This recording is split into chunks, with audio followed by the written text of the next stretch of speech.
Hello everyone, and in this video we're going to be doing Kioptrix, or however you pronounce that, the third version.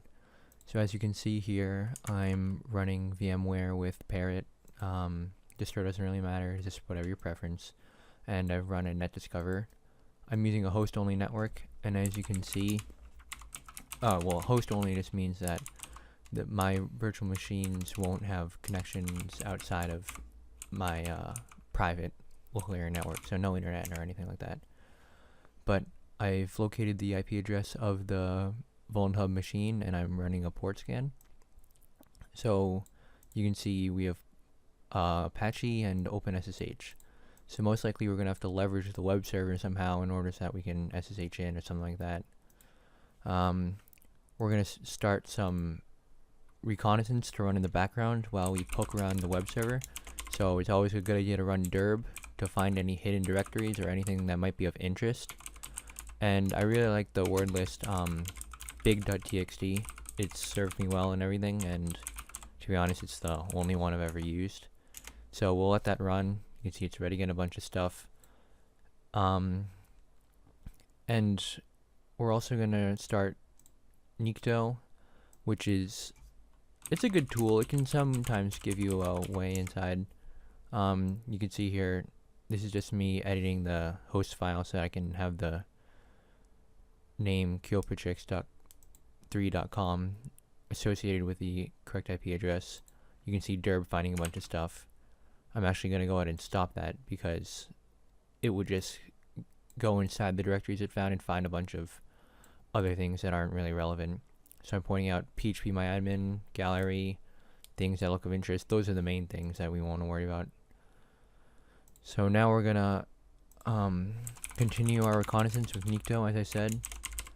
Nikto, don't take every output as a vulnerability. It's not. Like, you see all this stuff, all those things about leaking enode tags and stuff like that. It's not a way in. It's just a false positive or something not relevant that Nikto is gathering. So we're going to go ahead and check out the site manually now. And as you can see, there's some information here. It's a gallery, the devs are cocky or whatever, and there's a hyperlink to go to the gallery. So maybe we're going to have to exploit something in the gallery since they directed us to there right away. But let's check out this admin panel. It says security, username. It's always a good idea to try admin password, stuff like that. And if you notice at the bottom, it says proudly powered by Lotus CMS. And whenever you see a software name or version like that, so now we're going to go back and check out that gallery, because that seems like a whole nother section of potentially dangerous things. We can click around, see all the pictures, registered users. Always keeping an eye on our URL bar just in case any parameters pop up.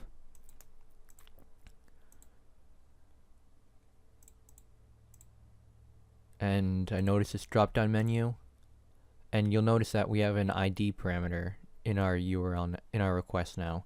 So whenever you see that, you might as well just throw a single quote in there, see if we get an SQL error, and in this case we have. You can see my history from when I did this box before. Sorry about that, I'll clear that in a second. But so we have what looks like error-based SQL injection. We're going to go ahead and find out the number of columns using the order by expression, and we're adding the comment on the end just to make sure that it works correctly.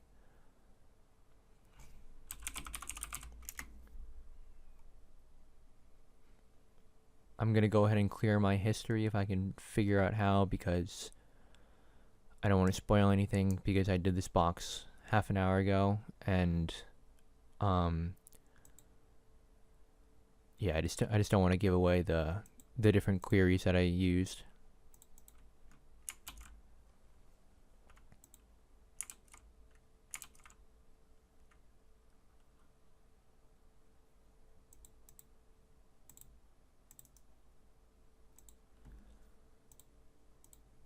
So we cleared the history, and now we're gonna order by. We're querying the number of columns, and when we get an error, like an unknown column error, that's when we'll know that the one before that was the number of columns that this server has. So when we reach 7, we see could not select category, unknown column, so we know that there are 6 columns available to us. Now what we're going to do is we're going to use the union function to figure out which columns are best for displaying our output on the screen. So if we're going to query the database, we want to be able to see the output in a clean spot. And you can see the numbers 2 and 3 pop up in that little section there. So either of those would probably be the best, or those are the only options available if we want to see the output. So we'll structure our queries in the future around columns 2 and 3. So you can see we're going to enumerate table names from information schema, which is basically just a database full of metadata or data pointing to other data. So we're asking for the table names, and you can see we get a bunch of them, character sets, all this stuff. We're going to look for things of interest, things with credentials. DB, that could be interesting. Oh, dev accounts, that's nice.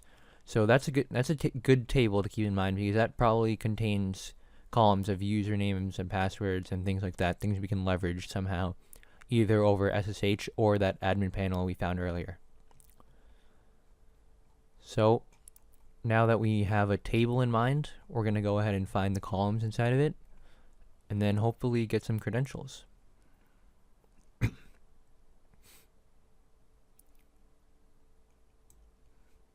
So we're going to restructure our query for column names.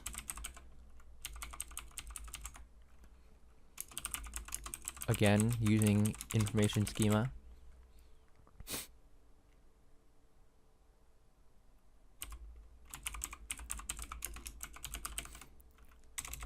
And I just use lowercase to be consistent. You could use uppercase with from and where. It doesn't really matter. I just like to be consistent in what I do, whatever. And you notice the table name we're using is dev accounts. And we see we have 3 columns, ID, password, and username. So we're definitely going to want to display the contents of the second 2, the username and password.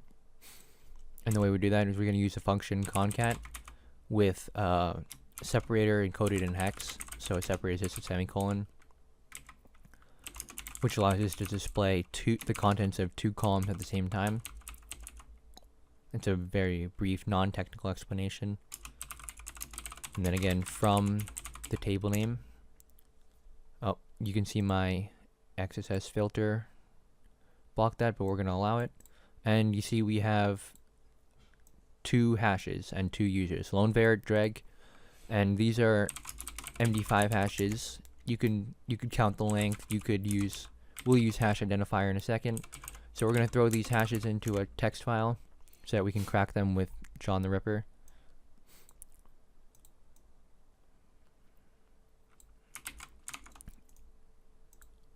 So put them in on separate lines. And they're not salted or anything, so this is pretty straightforward. Remember, you don't decrypt hashes, okay? So we're gonna run John on our, first we give it our hash file, then the path to our word list. In this case, I'm gonna use rocku.txt. That's a good list to have. And you can ignore all of that. We just want the output of the cracked hashes. That's just some weird formatting errors. We're going to see where we could potentially use these hashes once they're cracked. We could either SSH in or leverage something else on the Apache web server. Maybe if we log in, we'll be able to use one of those CVEs we found. And looking at our enumeration again that we ran in the background, we see that Derb and Nikto found some things that overlap. If I hadn't found that parameter in the SQL error, I would go back to this reconnaissance and relook everything, maybe even run more recon to see possibly what other vectors there are.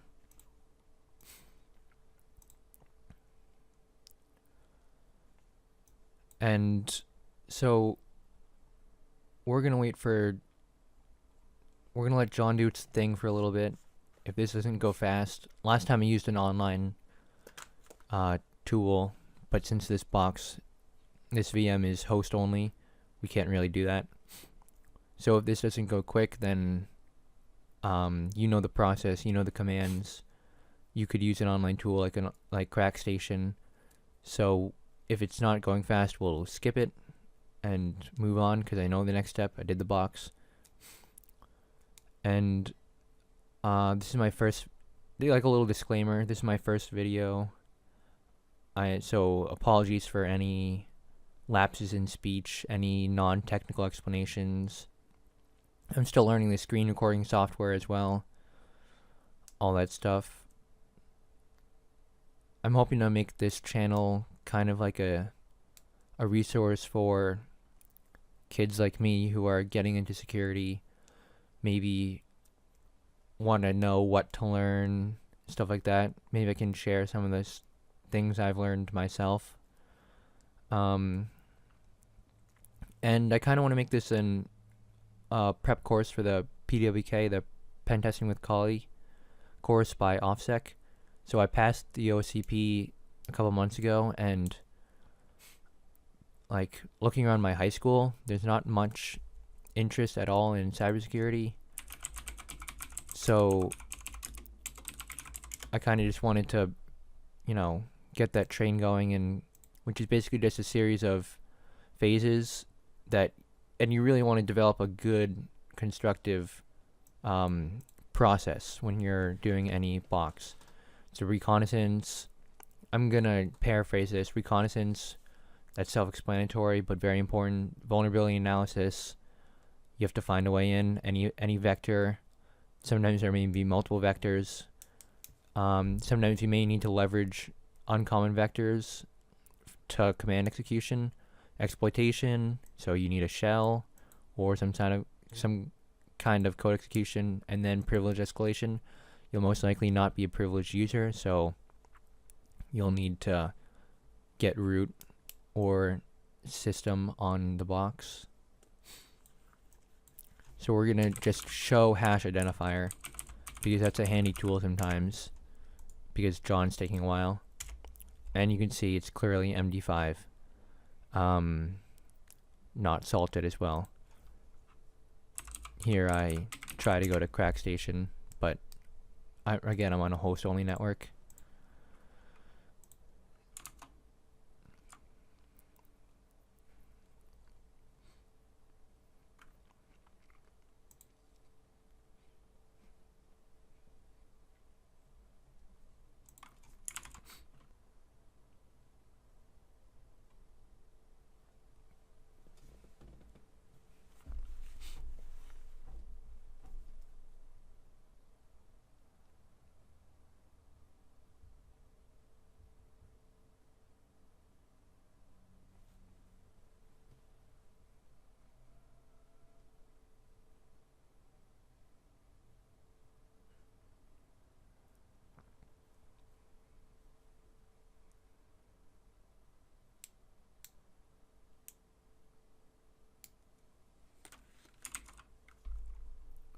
So it doesn't look like John is doing anything anytime soon, so I'm going to go ahead and SSH in. I know the password.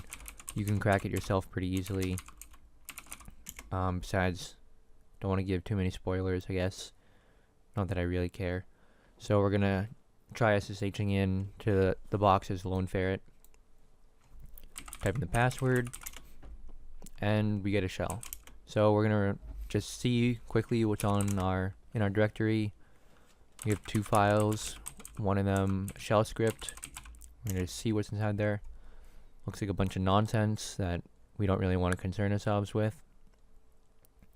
And then we're going to look at that other file, that readme, company policy.readme. And inside you'll see one important line: please use the command sudo ht for viewing and editing files. And if you Google HT text editor, you can find the documentation on all the commands and stuff like that. I had to do that. And here's what it looks like. So we can run this as root, which means that we can read and edit files. So this should be a straightforward privilege escalation. We can overwrite any file we want. But let's just check out some other enumeration. We can see the kernel version is very outdated. There would be a lot of kernel exploits that we could easily use. And we're going to check out our sudo privileges. The password file first, sorry. You can see our users, Lowenfair and Dreg, and if you see Dreg has a restricted bash shell, so it's good we didn't SSH in as him. Otherwise we would have had to try a jail escape or something like that. And of course root is up there. We're going to see if we can read the shadow file. And you could upload like Linux enumeration scripts that'll help you automate your privilege escalation, but you still need to be able to interpret the data. So we're going to check out our sudo privileges, and you can see I added binsh and forgot to remove it when I did this box, but we can run this text editor as root. So pretend that binsh line wasn't there. I added that after I rooted it. So if we run the text editor as root, we can open up this file which contains the privileges for each user, the sudo privileges. We're going to press F3 to edit it, and you can see that line there where we can append different paths to files we want to be able to execute as root without a password. So this is what you do. You would add binsh, you could add bincat. Really, the possibilities are endless. And like I said, it's a very straightforward root. You could potentially write to etc password. You can get root that way. Stuff like that. So now you can see we added cat and binsh to our privileges. So we can run cat as root. And now you see we can view the shadow file. You could potentially crack these hashes. You can use John unshadow with the password file and the shadow file. And you can see we can run binsh as root.